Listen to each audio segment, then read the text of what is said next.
குமார் அவர்கள்ட்ட அப்போ அண்ணாமலை அவர்கள் கூட பிரச்சாரத்தில் சொல்லும்போது அதிமுகவும் திமுகவும் பங்காளிகள் ஏப்ரல் 10க்கு பின்னாடி 2 பேரும் சேர்ந்துக்குவாங்க, பாஜகவை எதிர்க்கிறதுல சேர்ந்துக்குவாங்க அப்படின்னு. அப்போ இங்க தமிழ்நாட்டில் பாஜகவின் இடம் என்ன, அதை வரக்கூடாது அப்படிங்கிறதுல இவங்க 2 பேருமே அந்த ஒரே நோக்கத்தில் போறாங்களா? அது நீங்கள் இப்போ சொன்னது ரொம்ப உண்மை, 100% உண்மை. ஏன்னா கிராமங்களில் நீங்கள் போனீங்கன்னா எல்லா இடத்துலையும் பாஜகவை எப்படியும் உள்ளே வரவிடக்கூடாது. தமிழ்நாட்டில் நான் இதுக்கு முன்னாலெல்லாம் பேசியிருக்கேன். A is a power, B is a criminal, B is a power, A is a criminal, மாற்றி அடிக்கிறது. அதனால் இவங்க 2 பேருமே நமக்குள்ளே 1000 இருந்தாலும் நமக்குள்ளே மாநில கட்சி அதிமுகலாம் ஒரே குட்டையில் ஊறின மட்டை எல்லாம் திமுகவில் இருந்தால் அதிமுக வந்தது. ஆகையினால நாம் நமக்குள்ளே வச்சுக்குவோம். அந்த டேர்ம்ஸ்லாம் ரொம்ப காலமாக இருந்திருக்கு, அந்த காலத்துலேருந்தே இருந்திருக்கு. அதில் இப்போ திக்காகி அதனால தான் அவருடைய கொடநாடு கேஸ் கூட தள்ளிக்கிட்டே போகிறது. இல்லைன்னா ஒரு முதலமைச்சர் வீட்டில் ஒரு முதலமைச்சர் உடைய செக்ரட்டேரியட்டில் கொடநாட்டில் இவ்வளோ பெரிய சம்பவம் நடந்து கொல்ல போய் 5 கொலை நடந்திருக்கிறது. அந்த கொலை இன்ன வரைக்கும் கண்டுபிடிக்க முடியலன்னா நம்ம நாட்டில் இருக்கிற போலீஸ் போலீஸை நான் குறையே சொல்ல மாட்டேன். போலீஸ் ஆமா நான் சொல்ல வரேன் இருக்கும்போது நாட்டினுடைய பாரத பிரதமர் பார்க்கவே இல்லை. அது வேற, அது இருக்கிறதுக்கு இது வேற. அதனால இந்த ஒரு முதலமைச்சருடைய செக்ரட்டேரியட்டில் நடந்த கொள்ளை ஆவணங்கள் பணங்கள் எல்லாம் கொள்ளை போய் அதன் தொடர்ச்சியாக 5 பேர் இறந்துருக்காங்க. அந்த 5 பேர் கொலை வழக்கையும் ரொம்ப சிம்பிளாக முடிச்சிருக்காங்க.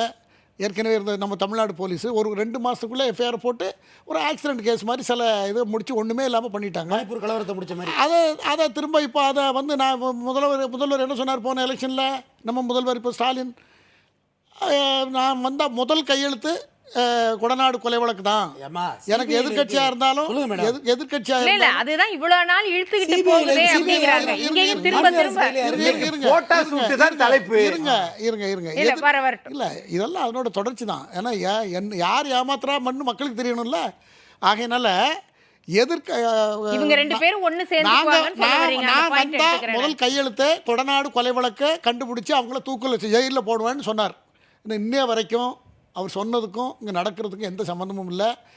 ஒரு சட்டமன்றத்தில் வெளியே தர்ணா நடத்தினாங்க. எடப்பாடி பையனும் அவருடைய சட்டமன்ற உறுப்பினர்களும் எதுக்கு நடத்தியிருக்கணும்?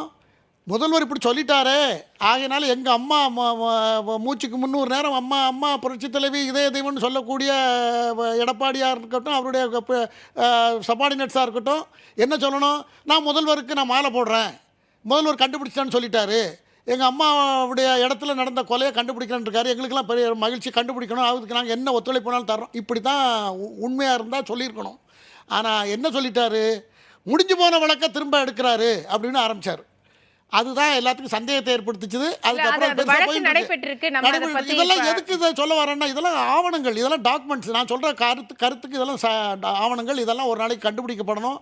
இது திமுக இல்லைன்னா திமுக இன்னும் 4-5 வருஷத்துக்கு இதே மாதிரி போய்கிட்டே இருந்ததுன்னா, இதே மாதிரி போய்கிட்டு பாரதிய ஜனதா கட்சி தமிழ்நாட்டில் ஆட்சிக்கு வந்தாலும் அன்னைக்கும் நிக்கிறாங்களே, பாஜகவுக்கு என்ன வெற்றி வாய்ப்பு எப்படி இருக்கு? இந்தியா பூரா உள்ள கருத்து கணிப்புகள் பூரா கிட்டத்தட்ட 27 இடம் 25 இடத்துல ஜெயிக்கும், 25% ஓட்டு வாங்கும், 30% ஓட்டு வாங்கும் இன்னும் பாரதிய ஜனதா கட்சிகளை சொல்கிறது. போன வாரத்தில் கூட நியூஸ் 18 கருத்து கணிப்பில் 6 இடம் பிஜேபி ஜெயிக்கும்னு சொல்லியிருக்கிறது. ஆகையினால பாரதிய ஜனதா கட்சி முறைப்படி 5 ஆண்டு 10 ஆண்டுகளில் நாங்கள் என்ன செய்தோம், இந்தியாவுக்கு என்ன செய்தோம், தமிழ்நாட்டுக்கு என்ன செய்வோம், என்னென்ன பிரச்சனைகளெல்லாம் நீக்குவோம், லஞ்சத்தை நாங்கள் ஒழிப்போம், இதெல்லாம் அவங்க பிரச்சாரமாக வச்சு போனதுனால மக்களுக்கு பாஜக மேல ஒரு மாற்று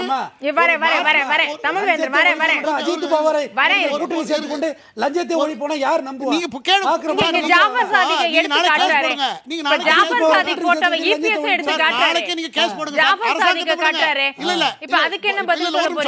முதல்வர் ஸ்டாலின் வாயே திறக்கலன்னு இபிஎஸ் கேக்குறாரு. எதுக்கு? ஜாஃபர் சாதிக் போட்டோவை எடுத்து காட்டுட்டாரு. இங்க போதைப் பொருள் புழக்கம் இருக்கு, போட்டோ எல்லாம் எடுத்திருக்கிறாங்க, இத வெளிக்கொண்டு வரலையே, முதல்வர் இத பத்தி ஏன் பேச வாயை திறக்க, இதெல்லாம் எப்படி எதிரொலிக்கும்னு நினைக்கிறீங்க? என்சிபில அரெஸ்ட் பண்ணிட்டாங்க, அக்யூஸ்ட் அரெஸ்டட், வழக்கு போயிட்டு இருக்கு, விசாரணை முடியட்டும். விசாரணை முடிஞ்சு அவர் குற்றவாளி என்றால் குற்றவாளி தான். மறுத்து இப்போ ஜாபர் சாதிக்கு முட்டு தூக்கிட்டு பேசிகிட்டு இருக்கோமா? சொல்லுங்கள். கட்சியில் நான் கூட தான் முதலமைச்சர்கிட்ட போட்டோ எடுத்திருக்கேன். நாளைக்கு ஒரு வேலை என்னை வச்சு சொல்கிறது தான் நல்லது, மற்றவங்கள வச்சு சொல்லுவதை விட. நான் ஒரு தவறு பண்ணிடுறேன்னா அது காரணம் முதலமைச்சர் கிளைம் பண்ணால் எப்படி ஒத்துக்க முடியும்? ஒரே ஒரு நிமிஷம் மேடம், அதாவது இது என் பேச்சை தான் கட் பண்ணிட்டு போய் நான் முடிச்சிடறேன். சரி சரி, இல்லை ஒன்றும் இல்லை. அதாவது நான் ஒரே ஒரு பாயிண்ட்டை சொல்லிட்டு முடிச்சுக்கிறேன். நாட் ஓன்லி இந்த தேர்தல் மேனிஃபெஸ்டோவில் இவங்க சொன்னதெல்லாம் நிறைவேற்றல மட்டுமில்லை, சொன்னதுக்கு மாறாக நிறைய பண்ணியிருக்காங்க. சொத்து வரி மேஜர் இஷ்யூ, அதே போல் எலக்ட்ரிசிட்டி. நான் வந்து நான் கடந்த 10 மாதமாக வெளிநாட்டில் இருந்தேன். நான் வெளிநாட்டில் பார்த்ததுக்கும் இங்கே இருக்கிறதையும் பார்த்தாச்சா, நான் அதெல்லாம் அது சொல்கிறதுக்கே நமக்கு கஷ்டமாக இருக்கும். எதுக்கு சொல்ல வரேன்னா, இலவச நல்ல மருத்துவம் கொடுக்குறோம், இலவச கல்வியை கொடுக்குறோன்னெலாம் கூட நீங்கள் சொல்ல வேண்டாம். நீங்கள் விலைவாசியை ஓரளவுக்கு குறைப்போம், கட்டுப்படுத்துவோம், நீங்கள் என்ன சொன்னதாக நீங்கள் காப்பாற்றுங்க, சொல்ல கூடிய வாக்குறுதியை நீங்கள் கொடுங்க. அது தவிர ஜனநாயகத்தில் வந்து எல்லாரும் கட்சியில் சேருவாங்க, எல்லாரும் பிரதித்து இருப்பாங்க. இல்லை, நான் சொல்ல வர்றது என்னன்னா, தூத்துக்குடியில் கொடுத்துருக்கிறது கனிமொழி வந்து முதலமைச்சருடைய சகோதரி, திருவண்ணாமலையில் ஏவா வேலுவுடைய மகன் வேட்பாளர், திருநெல்வேலியில் நம்மளுடைய அப்பா அவர்களுடைய சபாநாயகருடைய மகனும் நிறுத்தியிருக்காங்க, பெரம்பலூரில் KN நேருடைய மகன், அதே போல கள்ளக்குறிச்சிக்கு போனீங்கன்னா பொன்முடியோட மகன், கடலூர்ல MRK பன்னீர்செல்வரோட மகன், நவாபாட்சி முகலாயர் ஆட்சியில் என்ன நடந்தோ நவாபாட்சி இப்போ திமுக ஆட்சியில் நடந்துட்டு இருக்கு. சரி, நான் எடுத்துக்கிறேன் அக்னீஸ்வரன் அவர்கள்ட்ட. இப்ப அவர் கேட்டது, ஜாஃபர் சாதி கேட்டதுக்கு அவர் சொல்லிட்டாரு, வழக்கு முடியட்டும், முடிவுல தான் யாரு என்னன்னு தெரியும், அதற்கு முன்னாடியே அவசரப்படலாமா அப்படின்னு கேட்கிறாரு. இப்ப அந்த போட்டோவெல்லாம் காட்டி பேசுறது அப்படிங்கிறது சரியான விஷயமா அப்படிங்கிறாரு. 2017 அவர் மீது குற்ற வழக்கு நிலுவையில் இருக்குதே, அப்போ அதெல்லாம் தெரியாமல் பார்க்காம தான் விசாரிக்காமல் அயலக பணிக்கு நீங்கள் அவரை பொறுப்பாளராக போட்டிங்களா? இப்போ இந்த கேள்விகள்லாம் இருக்குது. வழக்கு நிலுவையில் இருக்கட்டும், தீர்ப்பு வரட்டும், தீர்ப்பு எப்போ வரும்போது வரும். ஆனால் அதுக்குள்ளே இவர்கள் அரசியல் செய்வது கொஞ்சம் நல்ல விஷயத்தை எடுத்துக்கல. இதுக்குள்ள சம்பந்தப்படுத்தி பேசுறது சரியாங்கிறாரு. சரிதானே, தொடர்பு படுத்தலாமா? இது இந்திய அரசாங்கம் கண்டுபிடிக்கல, அமெரிக்கா உளவுத்துறை. அப்பா இப்படி ஒருத்தர் இருக்கிறாரு, நிறைய பண பரிவர்த்தனை பண்ணிட்டு இருக்கிறாரு, நியூசிலாந்துலேருந்தும் ஆஸ்திரேலியாவிலேருந்தும் தொடர்பு இருக்குப்பா, இந்திய உளவுத்துறைக்கு சொல்லி சிபிஐட்டு சொல்லி அப்புறம் கண்டுபிடிச்சா டெல்லியில் 3 பேரை அரெஸ்ட் பண்ணுறாங்க. அந்த அரெஸ்ட் பண்ணதில் ஒருத்தர் வந்து விழுப்புரம் அசோக்கு, அவரை பார்த்து தான் இவ்வளோ விஷயம் நடந்திருக்குது. பல படத்துக்கு அவர் பணத்தை கொடுத்துருக்கிறாரு, தயாரிப்பாளராக இருந்திருக்கிறாரு. இவர் வந்து நிறைய கொரியர் கம்பெனிலேருந்து சிலைய நடந்திருக்குது. இந்தியாவிலேயே முதல்ல ஒரு ரயில் பெட்டிகளில் இது நடந்தது, கடத்தினது இதுதான் முதல் முறை. இதை வந்து NCP கண்டுபிடிச்சிருக்குது. அதனால் இது என்னன்னா நல்ல விஷயத்தை இப்போ 200 வருஷமாக இருக்குது அப்படின்னு சொன்னால் வடலூர் வள்ளலாறுது அன்னைக்கு இந்த தீமூட்டி மக்களுக்கு பசியை கொடுக்கணும், மற்றவங்களுக்கு சாப்பாடு கொடுக்கணும், பசியார இருக்கும் அப்படி சொன்னாங்கல்ல. அந்த நல்ல விஷயங்களை அரசியல் தலைவர்கள் எடுத்து சொன்னால் அது நல்லது. இவர்களுடைய தனிப்பட்ட விஷயத்தை பேசுறது திராவிட கட்சிகளுக்கு அழகில்லைன்னு என் பார்வை. சரி, இதை நான் நிறைவு கருத்தா எடுத்துக்கிறேன். சுருக்கமா நிறைவு கருத்து ஒன்றும் இல்லை. இப்போ ஜாபர் சாதிக்கு பேசிட்டீங்க, அதனால் நிறைவு கருத்து அதில் முடிச்சிடுறேன்.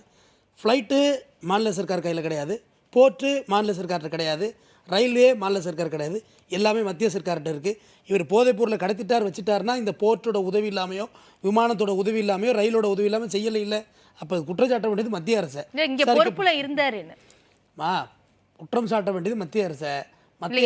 மத்திய அரசு சொல்லிடுறதா? இவ்வளவு தூரம் நடந்துக்கு 2013 அவர்களை இருக்கிறாரு, ஒரு பொறுப்பு கொடுக்குறீங்க, கட்சியில ஒரு பொறுப்பு கொடுக்குறீங்க, அதை எப்படி தெரியாம இருக்கும்னு பொதுமக்கள் கேட்குறாங்க. உங்க மேல வந்து ஒரு FIR இருக்கு, நீங்க ஒரு வாட்டி ஜெயிலுக்கு கூட ரிமாண்டு கூட போயிட்டு வரலாம். உங்க மேல சொல்றது, ஏன் மேலன்னு சொல்றது நல்லா இருக்கும். ஒரு FIR இருக்கு, நான் ஜெயிலுக்கு கூட போயிட்டு வர்றேன். நான் கேண்டிடேட்டாக நிற்கிறதே அரசியலமைப்பு சட்டம் தடுக்கலையே, கான்விக்டாக இருந்தால் மட்டும் தான் தடுக்கும்.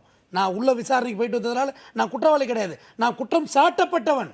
நான் இப்போ ஜாபர் சாதி குற்றம் சாட்டப்பட்டவர், அவர் நிர்பராதியா இல்லை தீர்மானிக்கப்பட வேண்டிய கோர்ட் முடிவு பண்ணிட்டு அதுக்கப்புறம் டாபிக் பேசுவோம். இதை நான் நிறைவு கருத்தா எடுத்துக்கிறேன். நான் சுருக்கமா சார் நிறைவு கருத்து. அதாவது ஒரு நிமிஷம், அதிமுகவும் திமுகவும் பாஜகவை ஆரம்ப காலத்திலிருந்தே பழித்து சொல்வது, பயந்து நடுங்கி பாஜக எங்கே வந்துருமோ அது மேலே ஒரு பழியை சுமத்தணுங்கிறதுக்காகவே 2 பேரும் நான் சொன்னது போல் பாஜகவை தமிழ்நாட்டுக்குள்ள வரவிடக்கூடாதுங்கிறதுக்காக திட்டம் போட்டு சொல்கிற பொய் பித்தலாட்டம், 2 பேரும் சேர்ந்து பண்ணுற பித்தலாட்டம். இதை மக்கள் தெளிவாக புரிஞ்சு